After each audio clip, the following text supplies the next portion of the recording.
안녕하십니까. 임랑연구소 인현입니다. 이번 시간에는 세계의 미스터리 20번째 MK 울트라 프로젝트에 대한 이야기를 해보려고 합니다. 자, 20번째, 인간은 새로운 인류를 만들어낼 수 있을까? 1. 다양하게 시도되었던 인간 개조. 우리는 그동안 많은 영화나 드라마, 만화 등을 통해서 인간을 개조하는 스토리를 다양하게 접해보았습니다. 40대 이상이라면 600만 불의 사나이나 소머즈 같은 것들을 떠올리실 수 있고요. 20, 30대 정도의 청년들이라면 마블 시리즈에서 등장하는 웨퍼넥스 프로젝트로 탄생한 캡틴 아메리카, 윈터 솔저, 울버린, 그런 인물들을 떠올릴 수 있을 겁니다.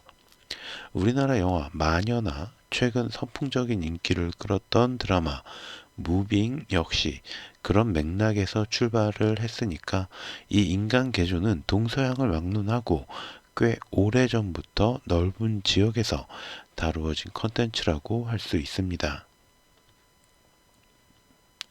예전에 다루었던 로버트 화이트의 뇌이식 실험은 아마 오늘 이야기할 MK 울트라 프로젝트 이하 울트라 프로젝트의 하위 버전 정도로 생각이 되어지고요.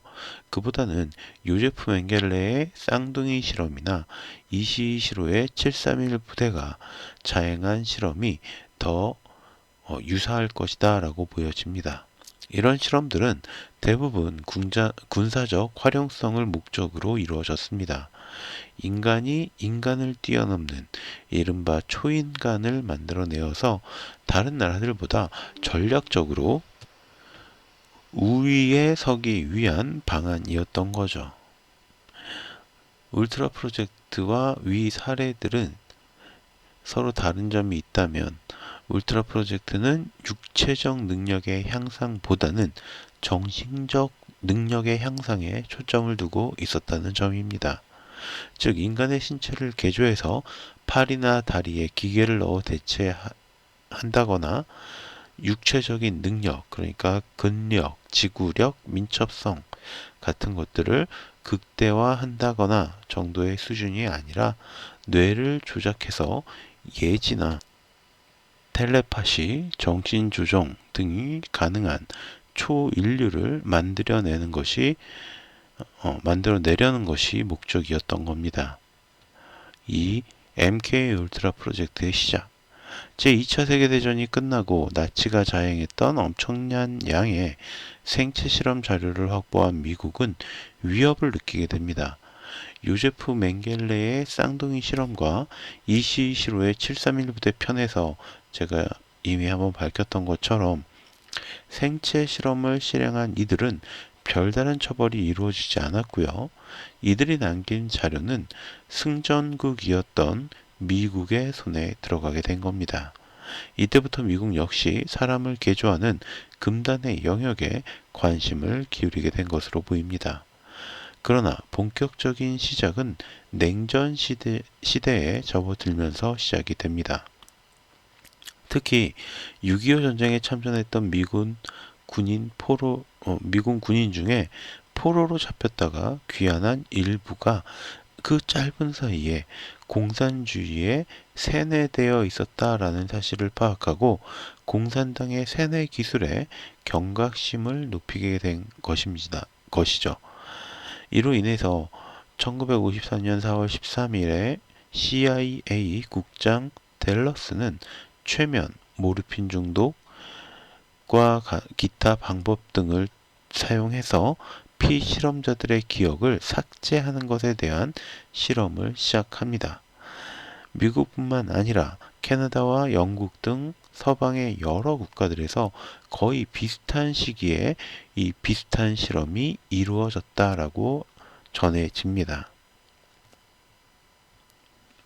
이후로도 오랫동안 유지되던 이 프로젝트는 1964년에 MK 리서치라고 이름이 바뀌었고 역시 정신조종에 대한 연구를 진행합니다.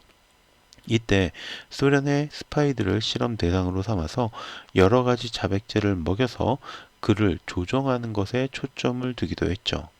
사실 이런 종류의 이야기는 꽤 오래전부터 일종의 도시괴담과 같이 사람들의 입에서 입으로 전해졌기 때문에 큰 호응을 일으키지는 못했습니다. 하지만 1974년 뉴욕타임스가 해당 프로젝트가 실존했다라는 사실을 밝히면서 1990년 미국 의회가 직접 조사에 나서게 되었죠. 앞서 설명한 내용들은 바로 그 의회의 조사 결과로 밝혀진 극히 일부의 내용들입니다. 조사에 따르면 울트라 프로젝트는 큰 줄기이고 하부 프로젝트가 총 54가지나 되었다라고 합니다. 그러니까 54가지나 하부적인 프로젝트가 또 별도로 돌아갔다는 얘기죠. 특히 마약을 투약해서 사람을 세뇌시키고 조종하는 방법을 연구하는 것이 주요한 과제였다고 전해집니다.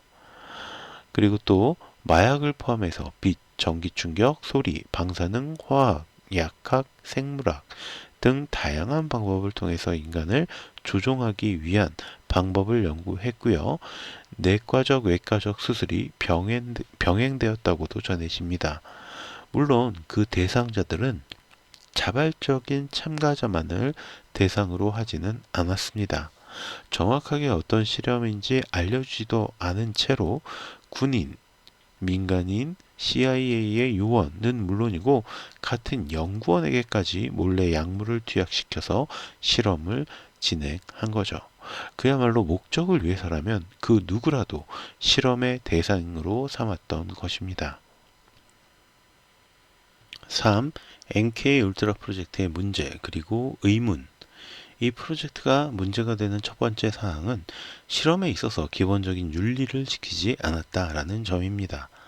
일단 자발적인 실험 참가자도 있었지만 대부분의 실험 대상자들은 다른 평범한 실험으로 속아서 참가를 하게 되었고 실험이 이루어진다는 사실조차 모른 채로 참가하는 경우도 많이 있었습니다. 게다가 그 대상들에게 치명적인 위협이 될 수도 있는 마약 투약이나 방사능 노출, 전기 충격, 잠재우지 않기 등의 고문에 가까운 행동을 벌였죠. 그들은 다양한 실험군을 원했기 때문에 인종도 성별도 나이도 가리지 않았습니다. 이런 무지성적인 실험은 결국 수많은 피해자를 낳았고요. 이들은 제대로 보상도 받지 못했다고 합니다. 훗날에서야 내가 혹시 그 프로젝트의 피해자가 아닐까라는 의문을 품을 수 있었을 뿐이었죠. 또한 막상 의회의 조사가 시작이 되자 당시 CIA의 국장인 리처드 헬램스가 대부분의 문서를 파기해버립니다. 다행히도 워낙 방대한 자료였기 때문에 CIA 국장도 파악하지 못했던 자료가 2만 장 가까이가 있었고요. 1977년 상원의원회가 주도한 청문회에서 공개가 될 수 있었습니다.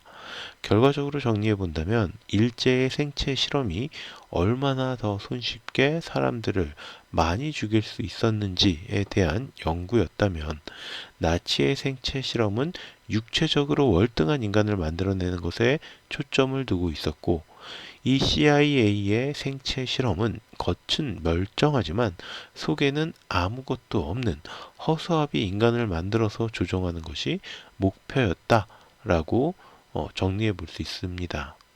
물론 그 사이 어디엔가 세 나라가 공통적으로 추구하는 보다 우월한 인간이 존재했겠죠. 그렇다면 정말로 이 프로젝트는 과거의 잔재일까요? 타인의 정신을 조종한다는 전략적으로 최고의 수단인 이 패를 미국은 정말 이제는 포기했을까요? 그리고 이 프로젝트는 별다른 성과 없이 엄청난 재정적 지원과 수많은 희생자만을 남겼을 뿐일까요? 혹시 어느 정도 소기의 성과를 달성했던 것은 아닐까요? 우리는 존 F 케네디나 존 레넌, 마틴 루터 킹 등의 암살 사건의 배후가 드러나지 않았다라는 사실을 알고 있습니다. 그리고 많은 사람들은 이 암살 사건의 배후에 CIA가 있고 암살을 실행한 사람들이 울트라 프로젝트의 실험 대상자였다라고 주장하기도 합니다. 실제로 이 세계의 범죄자들 시리즈에서 제가 앞으로 다루게 될 테러리스트 유나 바머 역시 이 프로젝트에 참여했었던 전력이 밝혀지면서 큰 화제를 불러온 적이 있습니다. 그는 하버드 대학교의 학생이었는데 심리학과 교수였던 헨리 머리로부터 주 1회 실험을 받았다고 합니다. 그 교수는 OSS, CIA의 전신인 OSS에게 신문의 기술을 자문해 주던 사람이고 OSS가 CIA로 바뀐 뒤로도 그들과 밀접하게 접촉하며 사람의 심리를 무너뜨리는 방법에 대하여 연구 자료를 제공했고요. 그 연구 자료로 사용되었던 것이 바로 유나바머였다고 합니다. 1959년 16살의 나이로 하버드에 입학했던 천재 소년의 정신 세계는 그렇게 망가져 갔고요. 결국 1978년부터 폭발물 테러를 벌이는 테러범으로 각성하게 된 겁니다. 즉, 울트라 프로젝트의 피실험자들은 사회에 방치가 되어 있었고 아무도 그들에게 관심을 갖지 않았습니다. 하지만 세계에서 가장 강력한 정보력을 지닌 미국의 CIA가 어째서 유나바머가 18년 동안 16차례의 폭발 테러를 벌이는데도 잡지 못했던 것인지 의문이 듭니다. 그는 평범한 일반인이 아닌 CIA의 실험 대상자였기 때문에 당연히 그를 주목했어야 합니다. 제 의문은 유나바머를 혹시 CIA가 알면서도 그가 벌이는 이 테러 행위들을 지켜만 보고 있었던 것은 아닌가라는 점에 있습니다. 또한 유나바머처럼 전 세계의 이목을 집중시킬 정도의 사건을 일으키지는 않았지만 크고 작은 문제를 일으킨 또 다른 실험 대상자들이 CIA에 의해서 감추어지고 있는 것은 아닐까.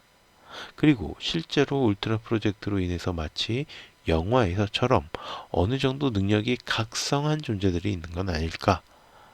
저는 이런 것들이 궁금합니다. 무엇보다 우리가 모르는 곳에서 여전히 또 다른 실험 대상들이 초인류로 만들어지기 위해 고통을 받고 있는 건 아닐까? 이처럼 여전히 울트라 프로젝트는 미스터리했고 미스터리한 상태로 존재하고 있습니다. 자, 그럼 오늘 이야기 여기서 모두 마치도록 하고 저는 다음 시간에 또 다른 컨텐츠로 찾아오도록 하겠습니다. 오늘 제가 들려드린 이야기가 여러분의 흥미와 호기심을 조금이라도 만족시켜 드렸다면 구독과 좋아요도 부탁드리겠습니다. 감사합니다.